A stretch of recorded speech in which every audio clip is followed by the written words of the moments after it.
नमस्कार दोस्तों, आज सेक्रेट सिविल के चैनल पे आपका स्वागत करता हूँ। आज मैं श्री गुलजारीलाल वर्मा सर के साथ हैं, जो प्रधानाध्यापक हैं मिडिल स्कूल में मस्तपुरा बोधगया में। वेलकम करते हैं सर आपका।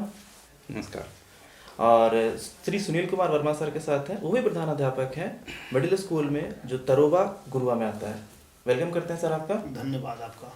सबसे पहले मैं आपको बता देता हूँ कि ये हमने स्टार्ट किया है डेवलपमेंट ऑफ बिहार का सीरीज, जिसमें अलग अलग डिपार्टमेंट से बात करेंगे। तो सबसे पहला जो डेवलपमेंट की बात करें, सबसे पहला बेसिक चीज़ें की बात करते हैं, that is the education system. तो एजुकेशन से हम स्टार्ट करते हैं। दोनों सर हमारे साथ हैं, तो ये बताएंगे कि डेवलपमेंट ऑफ बिहार में जो योजना चल रहा है और इस योजना के अंतर्गत किन किन लोगों का क्या बेनिफिट, जैसे कि जो भी बच्चे हैं तो उनका क्या बेनिफिट हो सकता है, किस तरीके के बच्चों का लाभ होना चाहिए, या लाभ मिल रहा है या नहीं मिल रहा है, आखिर क्यों नहीं मिल रहा है। तो सर आप थोड़ा सा डिटेल्स में बताएंगे कि आखिर डेवलपमेंट में जो योजना है उसका क्यों बेनिफिट नहीं मिल पा रहा है। सबसे पहले तो मैं दर्शकों को अपना परिचय दे दूं। मैं गुलजारीलाल वर्मा, प्रधानाध्यापक मध्य विद्यालय मस्तपुरा, आप सबों का अभिनंदन करता हूं। धन्यवाद सर। और जैसा कि ये इन्होंने सवाल किया है कि एजुकेशन के क्षेत्र में इतना प्रयास है, कई तरह की योजनाएं चल रही है, वो कौन कौन सी है, जी ना? जी जी सर। तो हम शुरू से चलें प्रारंभिक शिक्षा से, तो धीरे धीरे हम ऊपर की ओर जाएंगे। तो प्राइमरी एजुकेशन में कई तरह की योजनाएं हैं। जी सर। बच्चों के पोषण से संबंधित, उनके ठहराव, शिक्षा में विकास से संबंधित कई तरह की योजनाएं हैं। जैसे पोषण से संबंधित योजना मध्याह्न भोजन, जो कि दोपहर में पका पकाया भोजन गर्म परोसा जाता है। जी जी सर। इसका लाभ बच्चों को मिल भी रहा है जी। उससे उपस्थिति बहुत प्रभावित हुआ। पहले बच्चे कम आते थे, खास करके गरीब तबके के बच्चे जो घर में भोजन नहीं मिल पाता था। यहाँ भोजन मिलने से वो भूख की समस्या उनकी दूर हो जा रही है। जी सर। और उनको पढ़ने में मन लगता है, उनका पोषण भी होता है, संतुलित भोजन मिल रहा है। तो एक बहुत अच्छी योजना है, हालांकि इसकी कुछ खामियां भी हैं। जी सर। और फिर है पुस्तक। हाँ। निःशुल्क पुस्तक दिया जा रहा है बच्चों को, सभी बच्चों को। अभी 1-2 वर्ष से पुस्तक की जगह पर पुस्तक की राशि भेजी जा रही है उनके डायरेक्ट खाते पर। जी जी। उसका कारण यह हुआ कि छपाई व्यवस्था में विलम्ब हो जाया करती थी और सेशन निकल जाता था। तो उसको सही करने के लिए कि बच्चे अपने अभिभावक खुद परचेज कर लें। तो ये योजना चल रही है पुस्तक। उसके बाद उनका पोशाक। जी सर। सभी बच्चों को पोशाक के लिए दोहरा पोशाक, एक सेशन में 2 सेट कपड़ा के लिए, कपड़ा, बैग, जूता वगैरह के लिए राशि दी जाती है पोशाक राशि के नाम पर।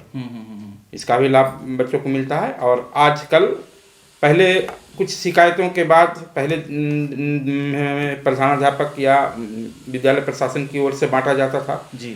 तो कहीं कहीं कुछ गड़बड़ियों के कारण पारदर्शिता लाने के लिए इसको डायरेक्ट बच्चों के खाते पर पैसा भेजा जा रहा है। जी जी जी। लेकिन इसकी कुछ खामियां भी है। गार्जियन पैसा निकलवा लेते हैं और ड्रेस नहीं बनवाते हैं। कमी तो कहीं ना कहीं आ रही है, क्योंकि हाँ, दोनों का। पहले अगर विद्यालय प्रशासन द्वारा बांटा जाता था तो वितरण में कुछ गड़बड़ियां होती थी। जी जी। और अब जब खाते पर डाला जा रहा है तो ड्रेस का लाभ मिल नहीं पा रहा है। और यही बात पुस्तक के साथ भी है। अच्छा अच्छा। पुस्तक के पैसा खाते पर दिया जा रहा है तो पुस्तक खरीद नहीं रहे हैं अभिभावक। तो उस पैसे का यूटिलाइज कहीं अदर कहीं दूसरे जगह इस्तेमाल कर रहे हैं। तो ये होता है, हर व्यवस्था में कुछ न कुछ लाभ और ये है। तो और उसके बाद छात्रवृत्ति। जी जी सर। हाँ। सभी बच्चों को छात्रवृत्ति वर्ग के हिसाब से राशि कमी बेसी रहती है, लेकिन छात्रवृत्ति दी जाती है। खास करके अनुसूचित जाति, जनजाति, पिछड़े वर्ग के बच्चों को, कुछ सामान्य बच्चों को भी दिया जाता है। जी। तो ये सब योजनाएं चल रही हैं। फिर उसके बाद अगर ऊपर के क्लास में जाएं, वर्ग 9 में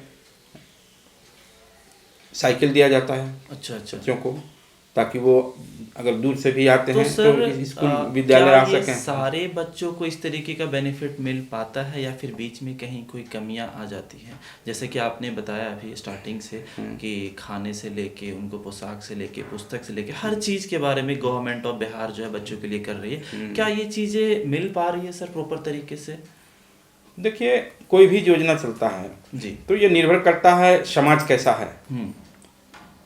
हम आप ही के लिए योजना चला रहे हैं जी सर। और आप ही के बच्चों के लिए। हाँ। और आप ही में से कोई असामाजिक तत्व उसका गलत इस्तेमाल करके अपने व्यक्तिगत लाभ के लिए योजनाओं की में गड़बड़ियाँ करते हैं। हाँ, तो ये कहीं कहीं शिकायत देखा जाता है।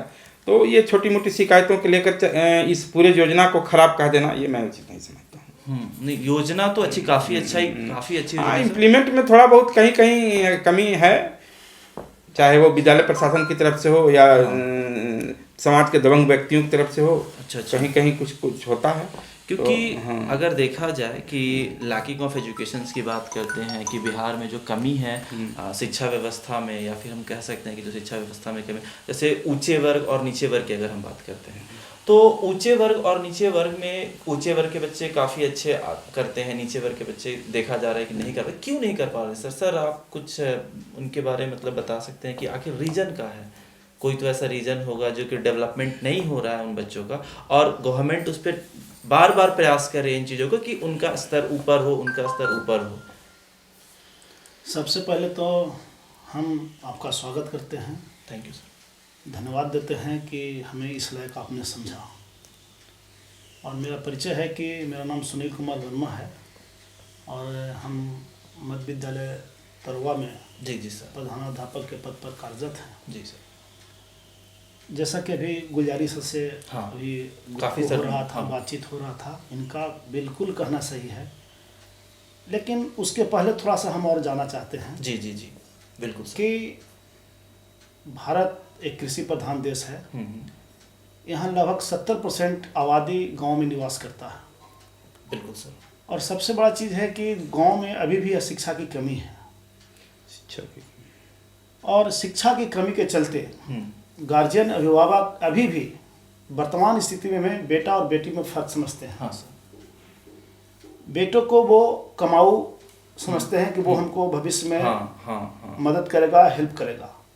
बच्चों को देखते हैं उस दृष्टि से कि वो दूसरे घर की लक्ष्मी है, धन है, तो उस पर ज़्यादा वो जोर नहीं देते पढ़ाई के लिए। लेकिन उसी को दूर करने के लिए उस समस्या को समाधान करने के लिए सरकार ने शुरुआत में पोशाक योजना का चलन किया, सर ने जैसा किया। लेकिन मैं बता दूं थोड़ा सा हटके कि सरकार ने सबसे पहले लड़कियों के लिए व्यवस्था की। अच्छा। इसलिए कि माता पिता अपने बच्चों पर तो ध्यान देते थे, लेकिन वो बेटियों पर ध्यान नहीं देते थे, डिस्क्रिमिनेशन ना। बिल्कुल। तो सबसे पहले प्रोत्साहन के रूप में उनको दिया जाने लगा और उसका नतीजा ये हुआ कि आज वर्तमान स्थिति में अगर आप सर्वे करेंगे जी सर, तो लगभग सभी विद्यालयों में बच्चों के बनिस्बत लड़कियों की संख्या ज़्यादा आ रही है। मतलब वो जागरूक हो रहे हैं। बिल्कुल सर। पहला पॉइंट। दूसरा पॉइंट, सरकार ने साइकिल योजना का शुरुआत किया। जब क्लास 8 के बाद जब बच्चे जाते थे तो दूरी होती थी हाई स्कूलों में। हालांकि सरकार ने अब हर पंचायत में एक हाई स्कूल की व्यवस्था करने का निर्णय लिया है, जो बहुत सराहनीय कदम है। तो वो क्या हो रहा है कि सरकार का मंशा है कि हम हर बच्चे को +2 तक उसको किसी न किसी हालत में एजुकेशन दें। और उसी कड़ी में यह कार्य हुआ है कि हर पंचायत में हर हाई स्कूल का व्यवस्था किया जाए। तो उसमें भी लड़कियों को साइकिल देने का प्रयास किया। जी सर। ताकि जो माता पिता थे वो अपने लड़कों के लिए तो साइकिल दे देते थे, उनको दूरी तय करने के लिए, स्कूल जाने के लिए, लेकिन बच्चियों को नहीं दे पाते थे। उनके सोच में था कि भाई दूसरे जगह जाएगा तो उसको दिक्कत होगा, है ना। तो उसके लिए साइकिल का व्यवस्था किया। और जब हम लोग चलते हैं रास्ते में, जी सर, ये आप भी देखते होंगे कि सवेरे टाइम मैंने मॉर्निंग में 5 बजे सवेरे से जो लड़कियों की कतार लगती है। जी सर, बिल्कुल रोड पे दिखते हैं। समझ गए ना आप। तो वो जागरूकता है और वो बच्चे अब जाने लगे हैं।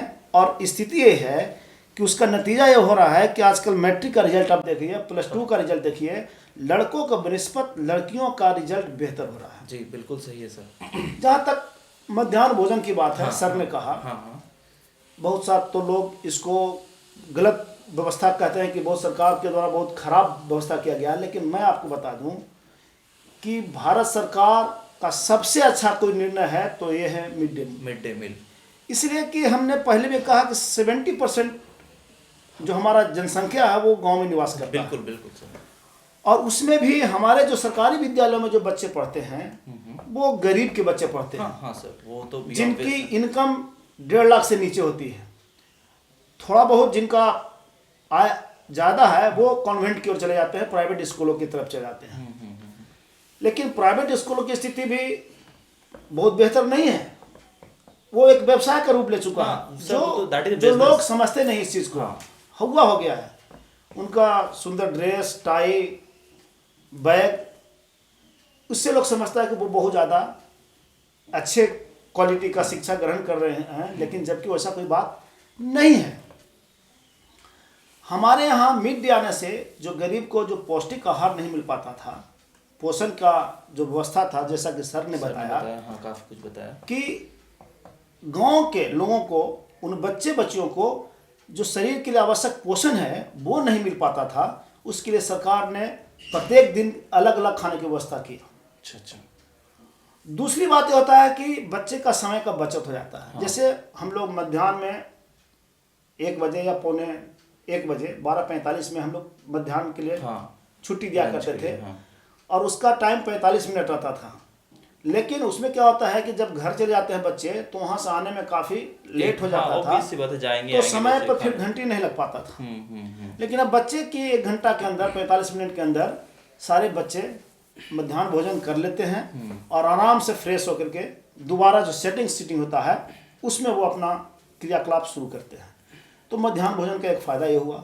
मध्याह्न भोजन का फ़ायदा ये हुआ कि इसके चलते जो हमारे यहाँ जो उपस्थिति है सर, वो काफ़ी बढ़ गई है। पहले 50% 40% विद्यालयों में उपस्थिति रहता था, लेकिन मध्याह्न भोजन के चलते गरीब जो हैं वो अपने बच्चों को स्कूल भेजना शुरू कर दिए हैं। मैंने इसके प्रति गार्जियन भी लालायित हो चुके हैं कि नहीं, स्कूल को भेजना चाहिए। क्या सर ये सही बात है सर कि बच्चे काफ़ी ज़्यादा आने लगे हैं, प्रेजेंस उनका बढ़ गया है सर आपके स्कूल में भी? हाँ, मैंने इंग्लू उठाया था पहले भी। इनका एक चीज़ था कि लड़कियों की संख्या बढ़ी है सरकारी विद्यालयों में। जी सर। मेरा सोच थोड़ा अलग है। जी।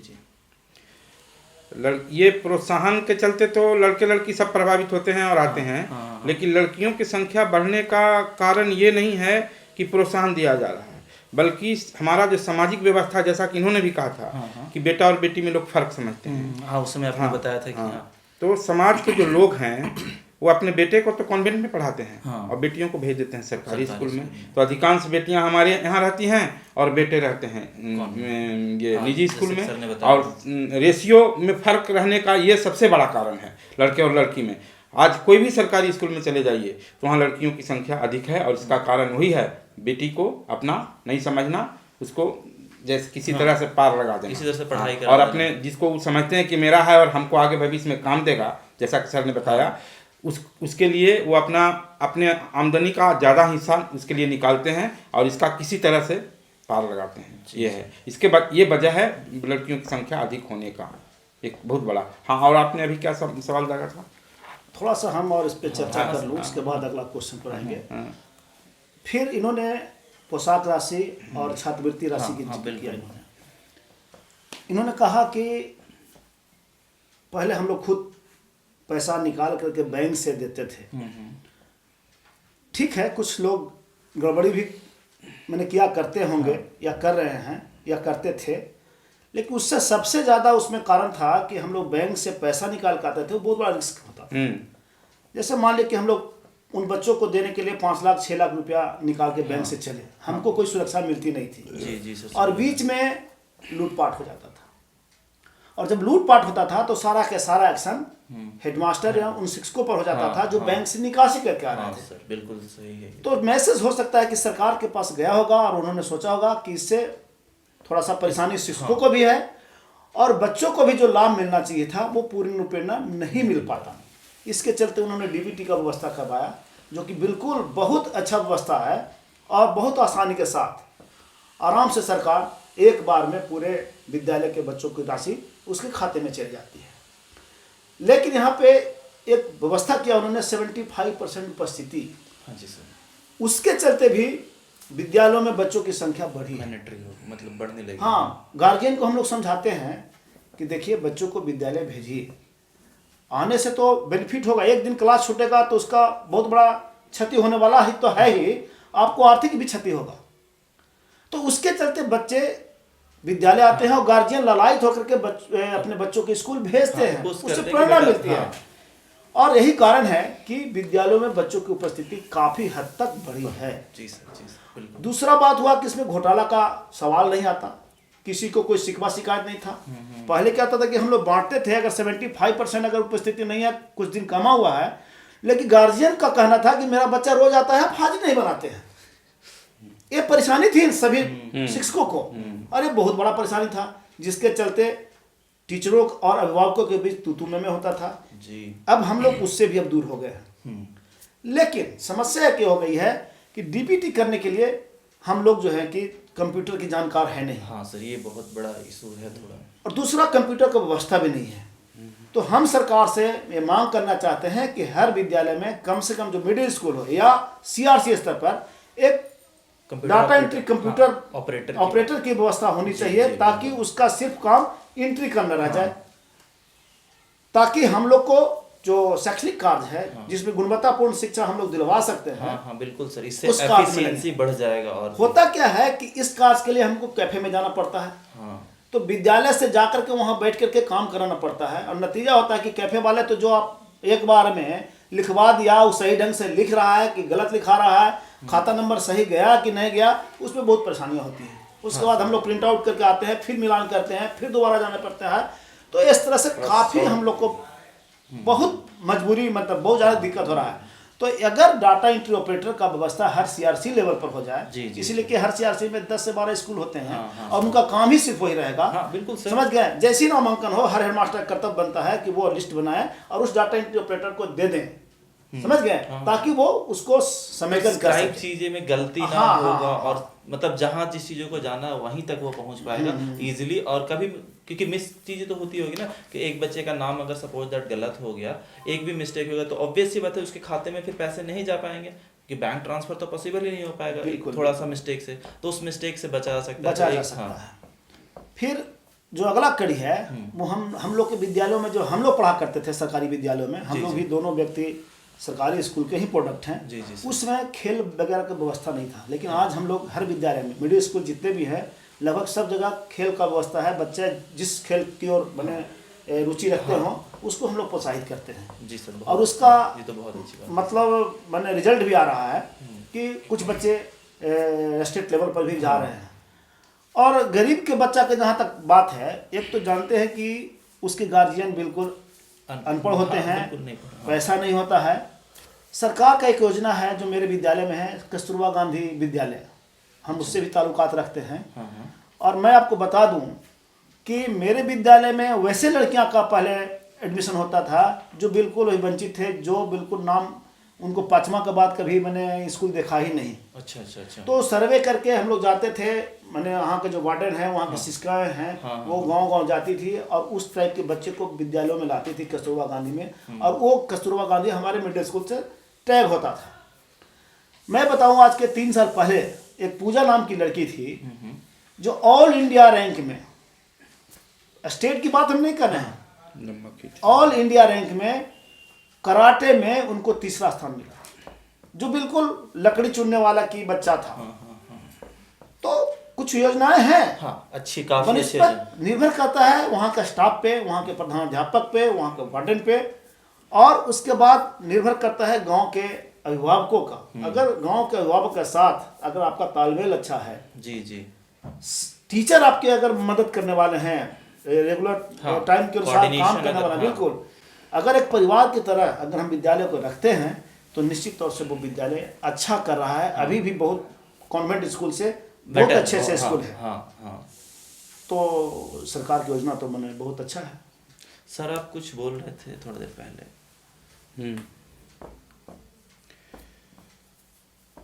वो मेरा कहना था कि सारी योजनाएं हैं, हाँ सरकार बहुत प्रयास कर रही है, लेकिन आप देख रहे होंगे फिर भी शिक्षा का लेवल जो है खास करके हमारे बिहार का, ऐसे तो पूरे देश का ही है जो लेवल होना चाहिए वो नहीं है, लेकिन बिहार का खास करके शिक्षा के क्षेत्र में हमारा बिहार बहुत पिछड़ा हुआ है।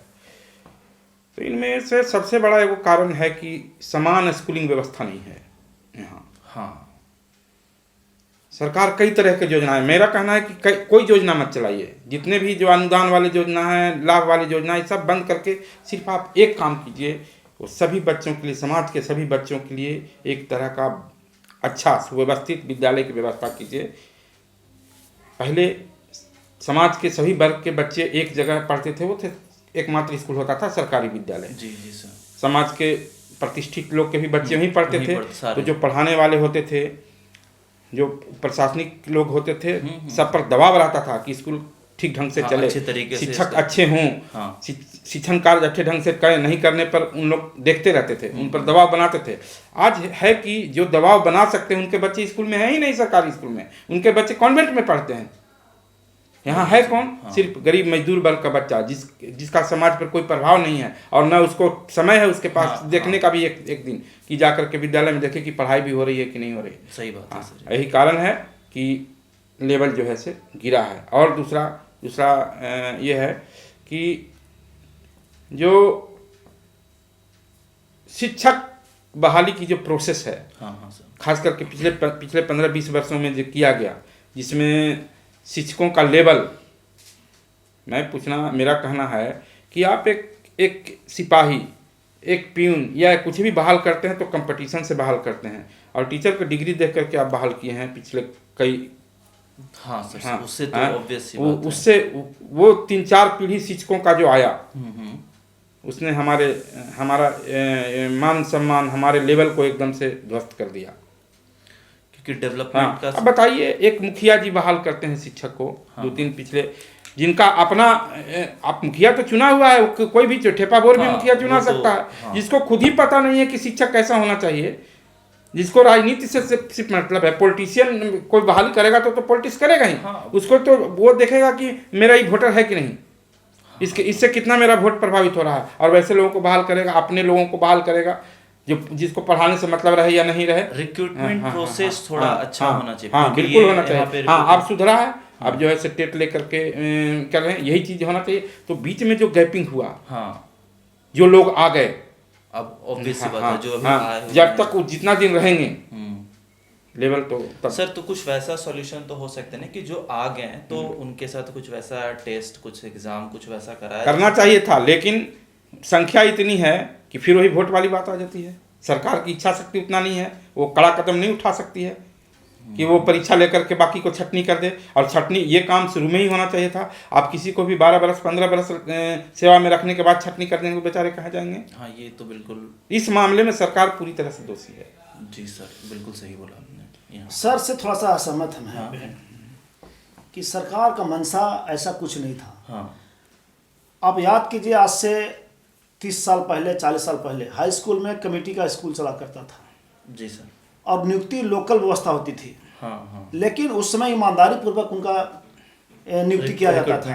हाँ जी सर। लेकिन आज स्थिति ये हो गई है कि सरकार का मंशा था कि लोकल बेस पे अगर करेंगे तो अच्छे लोग आ जाएंगे। उनको मुखिया जो है या पंचायत सेवक है, उस व्यक्ति को जानेगा कि बेहतर है कि नहीं है, उसके अनुसार वो नियुक्ति करेगा। लेकिन यहीं पे गड़बड़ी होती है। बिल्कुल सर ने इस बात से सहमत है कि उसमें राजनीतिकरण शुरू हो गया। समझिए सर। तो जैसे ही एजुकेशन में राजनीतिकरण शुरू होगा, शिक्षकों के नियुक्ति में राजनीतिकरण शुरू हो जाएगा, वो निश्चित तौर से फ्लॉप करेगा। वो ऑब्वियसली और उसका कारण वही है। बिल्कुल घटेगा। कुछ ऐसे भी टीचर हैं, अब बोलिएगा कि टीचर होकर टीचर की शिकायत कर रहे हैं, जिनको आवेदन तक नहीं लिखना आता, वो क्या एजुकेशन हो सकते हैं सर। बिल्कुल कुछ ऐसे हैं। सर ने बताया भी कि तो ये बिल्कुल है, सर ने बिल्कुल सही कहा। और सरकार का मंशा धीरे धीरे, जैसे कोई भी कार्य होता है, शुरुआत में थोड़ा दिक्कत होती है, इम्प्लीमेंटेशन। लेकिन जब उसमें कमियां होता है, खामियां होता है, तो उसको दूर करने का प्रयास किया जाता है। और उसी कारण के चलते आज स्थिति है कि टेट के व्यवस्था है और टेट के अनुसार विद्यालयों में नियुक्ति किया जा रहा है। हालांकि इसके बावजूद भी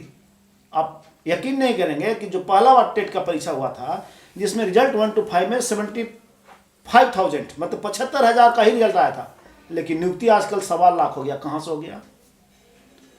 तो इसको देखने का काम तो सरकार को ही करना है ना। तो यहाँ पे सरकार दोषी है, मॉनिटर करना, हमारे ऑफिसर्स दोषी हैं कि डेटा कहाँ से आखिर क्यों नहीं निगरानी की व्यवस्था किया गया, आखिर क्यों नहीं अच्छे लोग यहाँ पे आए, गलत लोग को हटाया गया अभी तक। तो जब तक गलत लोग आते रहेंगे तब तक एजुकेशन सिस्टम ठीक नहीं हो सकता। ये तो बिल्कुल सही बोला सर आपने। आज स्थिति बताते हैं कि टेट वाले जो आज करा रहे हैं वो इतने अच्छे हैं जिसके बारे में आप सोच नहीं सकते। हाँ सर, कोई भी अगर एग्जाम क्वालिफाई करके आ रहा है, जैसे कि सर ने बताया ना कि बीच का जो गैप है उसको कैसे फुलफिल किया जाए, वही मेरा सवाल था सर कि बीच का गैप को कैसे, मतलब कुछ उनके साथ कोई एग्जाम करा के। नहीं एग्जाम नहीं, पहले जैसा कि उन्होंने कहा कि जिसको 10 प्लस 15 वर्ष नौकरी करनी है उसको आप हटा नहीं सकते हैं, और हटाना भी लाजमी नहीं है, ताकि उसके साथ बहुत बड़ा अन्याय होगा। लेकिन जो बहाली आप करेंगे वो कम से कम जिला लेवल पर तो करें, स्टेट लेवल पर परीक्षा ले लो, जिला लेवल पर उनकी मैंने नियुक्ति कर दें, पोस्टिंग कर दें, ताकि उनको भी दुख दर्द में ना हो। और सबसे पहला कारण है अभी भी सुधार हो सकता है, इन लोगों में भी सुधार हो सकता है। इनको कम से कम ब्लॉक ट्रांसफर होना चाहिए। ये जो अपने पंचायत स्तर पर जो लोग हैं, जो गांव के लोग हैं, वो डिस्टर्ब करते हैं। वो कोई ना कोई बहाना मार करके स्कूल से मैंने विवश कर देते हैं अपने प्रधानाध्यापक को, और प्रधानाध्यापक के पास कोई ऐसा पावर नहीं है जिसमें वो उन पर मैंने कड़ा एक्शन ले सकते हैं। अगर उनको वेतन काटने का अधिकार हो जाएगा तुरंत ठीक हो जाएगा। बिल्कुल सर, कोई ना कोई तो आज स्थिति है कि हम लोग को कुछ पावर नहीं है। पहले कम से कम प्रधानाध्यापक को कोई शिकायत भी करते हैं जी सर, या कुछ ये किसी के प्रति कार्रवाई के लिए, तो ऊपर के पदाधिकारी जो हैं वो कुछ ले दे करके, कुछ ले दे करके, दबा के नहीं, कुछ ले दे करके मामला को रफा दफा कर देते हैं, और बीच में प्रधानाध्यापक बेइज्जत हो जाता है। वो इधर से भी जाता है, उधर से भी जाता है। तो ये है प्रॉब्लम्स। ये होना चाहिए था कि अगर प्रधानाध्यापक आपने बनाया है तो वहाँ के उसके लिए जवाबदेह बनाइए प्रधानाध्यापक को कि शिक्षा का लेवल ये लेवल होना चाहिए, क्लास 4 के लिए ये लेवल होना चाहिए, तो ठीक है जो करिकुलम है इसके हिसाब से। लेकिन उसको पावर भी मिलना चाहिए कि अगर शिक्षक नहीं पढ़ा रहे हैं तो उस पर कार्रवाई करे, उसके विरुद्ध अगर वो लिख ले तो लिखने के बाद उसकी जांच कमेटी बनाइए कि वास्तव में शिकायत जायज़ है कि नहीं है। अगर शिकायत जायज़ है तो उस पर कार्रवाई होनी चाहिए, न कि ले दे करके लिपापोती होनी चाहिए। फिर जो योजना आ रही है कुछ जैसे विकास का पैसा है, टूर का व्यवस्था है, जैसे है सरकार के द्वारा तो बहुत अच्छा योजना बनाया गया कि पैसा कुछ भेजेंगे तो स्कूल का डेवलपमेंट होगा। उसके बाद शैक्षणिक परिभ्रमण की व्यवस्था किया गया। उसमें क्या होता है कि बच्चे एक जगह से दूसरे जगह जाते हैं तो जो दर्शन करते हैं, जो देखते हैं, उनके दिमाग पटल पर बहुत अच्छा स्मृति आती है। जैसे मान लिया जाए कि हम समुद्र के बारे में पढ़ाना शुरू करें तो समुद्र के बारे में परिकल्पना क्या करेगा बच्चा, लेकिन अगर बच्चा वो देखता है तो उसके दिमाग में एक बार जो बात अट जाती है वो मतलब बहुत स्मृति काफी दिन तक रहती है। तो मेरा कहना है कि सरकार का परिभ्रमण का व्यवस्था था बिल्कुल अच्छा था, लेकिन हो क्या रहा है, अगर आप वहाँ पैसा नहीं देंगे तो टूर का पैसा आएगा नहीं, आप क्या आएगा नहीं। अगर आप विकास के लिए पैसा नहीं देंगे, कमीशन नहीं देंगे तो आपके पास पैसा नहीं आएगा। बीच में जैसे कि बिल्कुल बिचौलिए जो है मैंने वो इस तरह काम करते हैं, और जब पैसा देना काम शुरू हो जाएगा तो ढंग से उसका पैसा का मतलब सदुपयोग नहीं पाता है। बहुत से विद्यालयों में कुछ ऐसे लोग हैं कि उसका सदुपयोग नहीं करते हैं, दुरुपयोग कर लेते हैं। बहुत से लोग हैं उसका सदुपयोग करते हैं कि चलो भाई अब यही स्थिति हो गई है। मतलब मेरा कहना है कि भ्रष्टाचार की स्थिति के चलते भी विद्यालयों की स्थिति बहुत बदतर हो गई है। निरीक्षी पदाधिकारी आते हैं, उनका काम शैक्षणिक स्तर को बढ़ाना नहीं होता है, सिर्फ हमारा कमियों को, खामी जो है उसको मतलब इंगित करना है और उसके ऊपर कार्रवाई करने की बात किया जाता है। तो इस तरीके से मनोबल हम लोग का टूटता है, जबकि पदाधिकारियों का काम यह है कि हम लोग को मनोबल को उठाना है।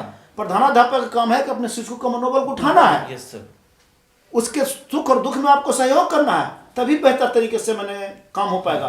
तो मेरा कहना है कि अगर शिक्षा की स्थिति को सुधारना है तो इसमें जो कड़ी है अभिभावक, शिक्षक, ऑफिसर्स और सरकार, ये चार जो कड़ी है उसको आपस में तालमेल बैठाना बहुत जरूरी है। कोऑर्डिनेशन बिल्कुल, अगर कोऑर्डिनेशन नहीं होगा तो वो स्तर जिसके बारे में सरकार कह रही है कि गुणवत्तापूर्ण शिक्षा, वो कदापि नहीं हो सकता।